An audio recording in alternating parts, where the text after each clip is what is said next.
PGR pediu na noite de ontem a sua condenação de outros 7 réus nesse processo aí que investiga a tentativa de golpe de Estado. As penas somadas chegam a mais de 40, né, anos de prisão.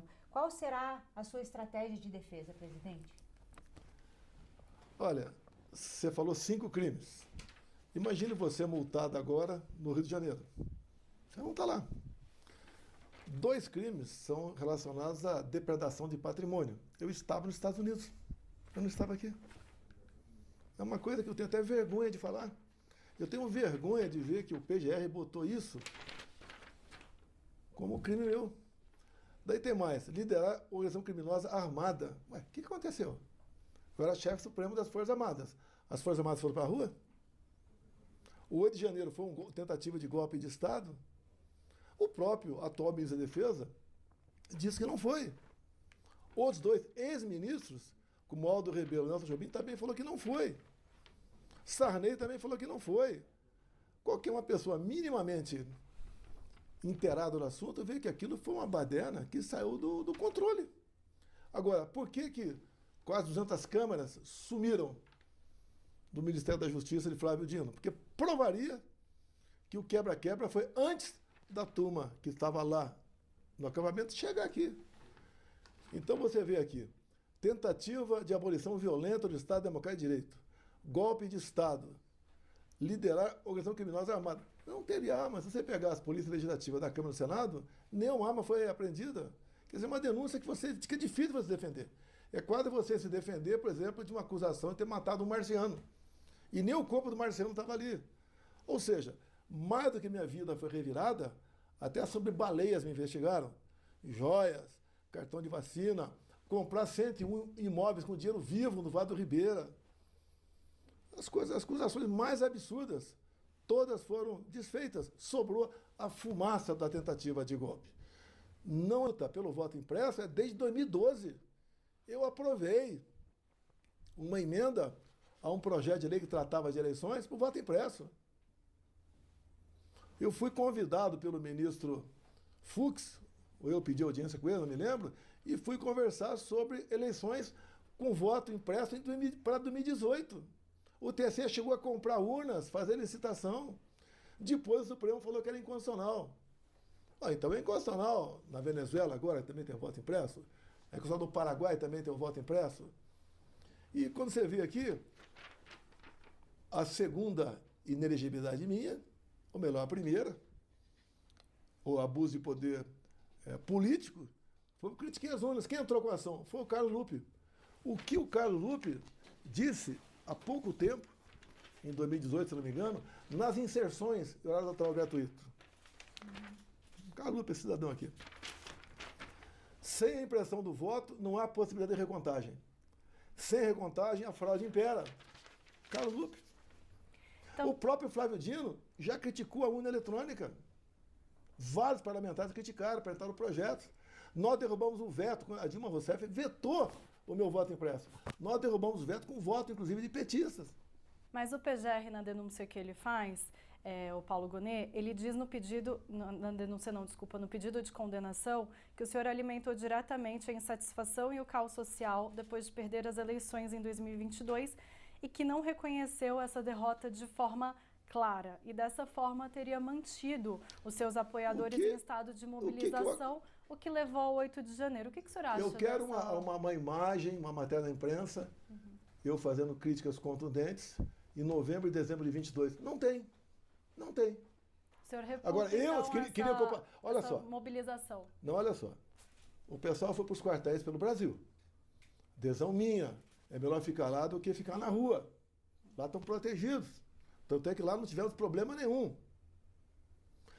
No dia 2 de novembro de 22, ou melhor, dia 1º, eu dei uma coletiva para a imprensa. Falei, vão sentir saudade de mim. Nós estamos caminhando para uma situação que você vai perder a paz do Brasil. Hoje é comum, alguém passa um zap para outra pessoa, já pagou? Medo de tudo, não pode criticar mais. Está crescendo aqui, não é sentimento, é uma realidade de ditadura no Brasil. Eu aqui só estou, no meu entender, respondendo esse processo, que eu tenho nas pesquisas, Tá aí as pesquisas aí que eu estou na frente do Lula em qualquer situação. Estado do Nordeste, a gente já ganha dele, ou empata na margem de erro. Ou seja, o pessoal está insatisfeito com o que ele está fazendo, só faz besteira. Provoca o americano o tempo todo. Até digo para você, talvez você vai entrar nesse assunto aqui. Se eu fosse presidente da República, o acordo com os Estados Unidos teria sido já feito aos moldes da Argentina, onde 80% dos produtos não são taxados. Por que aqui está em 50%? Porque ele provoca o tempo todo. A questão do BRICS, né? Queremos uma moeda padrão diferente dos Estados Unidos. Provoca o tempo todo. Provoca lá ao lado do Irã contra Israel, ao lado do Hamas contra Israel. É o tempo todo provocando e até chega a infantilidade. Vou levar jabuticaba para ele comer, que eu sei de chuva jabuticaba, né? Vou levar jabuticaba para ele comer. Chega essa infantilidade. Vira-lata, fukiu. Pô, é o tempo todo assim. Agora, parece que para esse governo que eu sinto, o caos é importante. Digo aqui, no meu governo, os bilionários e o pessoal pobre, todos ganharam dinheiro comigo, todos, sem exceção. Como é Jair Bolsonaro, que atrapalha o sistema. Como é que é atrapalhar o sistema? Você pega um Porto de Santos, dá prejuízo de 500 milhões por ano. Comigo passou a dar lucro de 500 milhões. Para onde ia assim, R$1 bilhão? Você pega o Itaipu Binacional, que apenas gerava energia. A gente entra lá, troca a diretoria, tivemos dificuldade para trocar algumas coisas lá, trocamos. Ao longo de 4 anos, diminuímos a tarifa em 45% em dólar, diminuímos, fizemos a segunda ponte com o Paraguai, de um voo de 470 metros, alongamos 600 metros a pista do aeroporto, asfaltamos a transboiadeira a pedido do Ratinho do Paraná, obras de pequeno vulto, em quase 60 municípios, no entorno do lago de Itaipu, nós fizemos acontecer.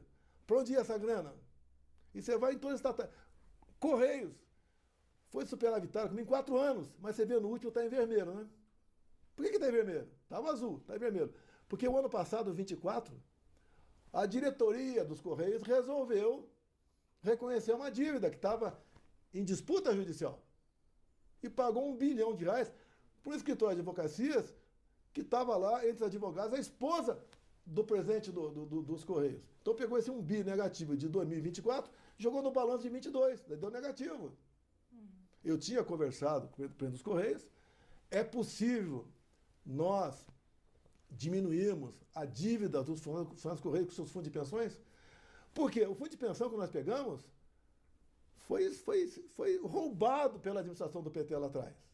Tanto é que só desse rombo lá atrás, os funcionários têm um desconto extra de mais ou menos 10% até 2030 no seu salário. E agora tem mais um rombo que está vindo aí, vai passar para 2040. Assim é a administração da esquerda, assim é o PT. Então quem ganhava dinheiro lá atrás nos Correios passou a não ganhar comigo. Tem que tirar esse cara daí. Eu não tirei dinheiro da imprensa porque eu era mau. Eu fui o único presidente que teve que trabalhar com teto de gasto no Brasil. Eu não podia gastar mais do que aquilo. Vou cortar onde? Então é assim que funcionam as coisas. Eu quero e ponto final. É uma pessoa que sequestrou o Supremo Tribunal Federal e faz o que bem entende. Prende, ele vai interrogar, ele vai julgar, ele diz que é vítima porque tinha um plano para assassiná-lo.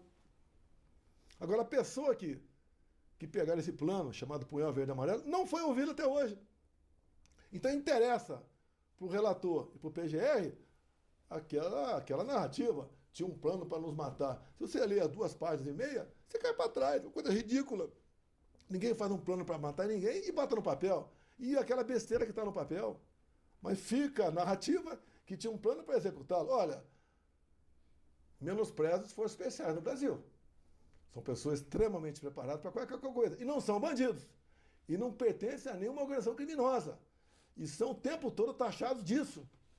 Se tivesse um plano, os forças especiais para alguma coisa, se o plano fosse justo, teriam executado. Ninguém nunca pensou em matar ninguém. Eles não pensaram, tentaram matar. Tanto é que se a Polícia Federal trabalhasse 10% do que trabalhou para mim, para o caso Adélio, teria chegado a uma resposta de quem mandou me executar. E o Adélio é o cara mais protegido hoje em dia. O delegado que foi encarregado do inquérito do Adélio, lá de Minas Gerais, que chegou à conclusão que era o lobo solitário, foi ser diretor de inteligência da PF. E segundo a própria mídia, a preocupação dele era com os meus inquéritos. E agora está em Londres. Foi para lá descansar. Premiado. O Adélio não é um maluco. Ele não é o lobo solitário. Ele foi no dia 5 de junho de 18, em São José, Santa Catarina, sabendo que meu filho, o 02, iria para lá. O Carlos iria para lá. Quem deu dinheiro para ir para lá? Quem deu a informação que o Carlos estaria lá?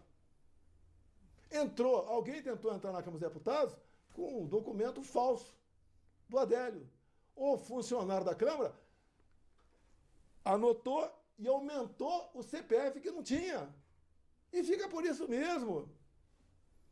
Nós não conseguimos quebrar o sigilo do telefone do Adélio. Quebraram o meu, da minha esposa, de todo o meu redor. Agora, do Adélio não foi possível quebrar, nem vou falar do advogado. Tentamos também, o advogado é quase impossível, né? É um direito dele, no meu entender. Mas quebraram o sigilo do outro advogado meu, o Frederico Vassef. Quebraram o sigilo dele. Fizeram uma busca e apreensão à meia-noite no shopping lá de São Paulo. Ou seja, uma perseguição implacável. E eu acabei com a harmonia que existia em Brasília entre as pessoas que não queriam bem do Brasil. Se eu tivesse morrido em 2018, o Brasil já seria não a Venezuela, mas uma Cuba. Imagine o PT administrando R$1 trilhão, foi que nós gastamos na pandemia. Eles sumiram com 50 milhões de reais naquela história da casa de maconha, que foi 10% disso foi para o prefeito de Araraquara, que agora acabou de falar, o prefeito de Araraquara, que o Trump é o maior fascista do século XXI.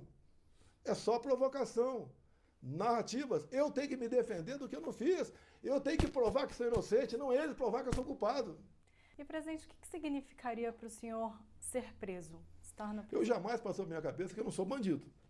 Bandido foi esse que está no governo e foi solto, condenado em 3 instâncias. Não passa a minha cabeça aí, eu não consigo entender. Preso por quê? Por depredar patrimônio? Você estava nos Estados Unidos? E se o senhor for Por esperar uma tentativa armada, se não encontrou ninguém armado aí, o que é um golpe de Estado? É forças armadas, é tanque nas ruas, é você ter um núcleo político, ter um núcleo financeiro, ter apoio de outro setor, ter apoio da imprensa, apoio internacional.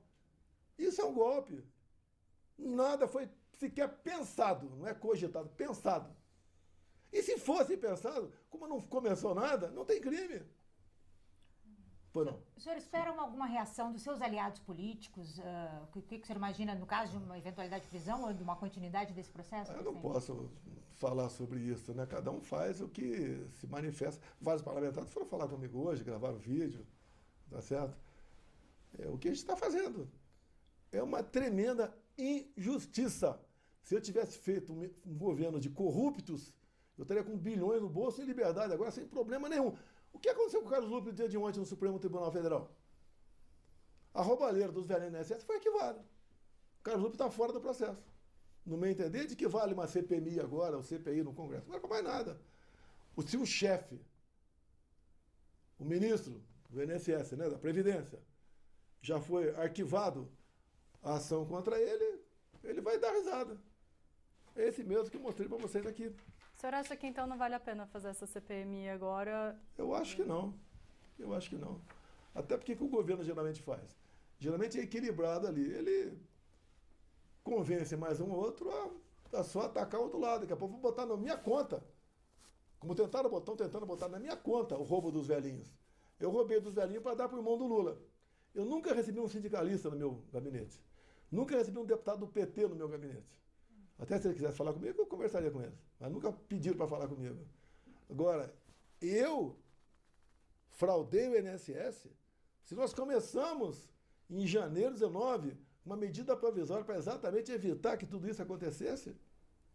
Mas o argumento do atual governo de que justamente essa medida ampliou a possibilidade de cadastro de algumas entidades, o senhor refuta esse argumento? Não existe isso. Por quê? Nós apresentamos uma medida provisória para exatamente você fazer uma reclassificação anual de quem está descontando. Essas próprias pessoas, em especial os mais pobres do Nordeste, não sabem o que assinam. Muitos são analfabetas, lamentavelmente. E não vê, quando o desconto já vem no Olerite, Você não sente. Se você tivesse me dar uma nota de R$50 todo mês, você sentiria. Mas quando vem descontado, você não sente.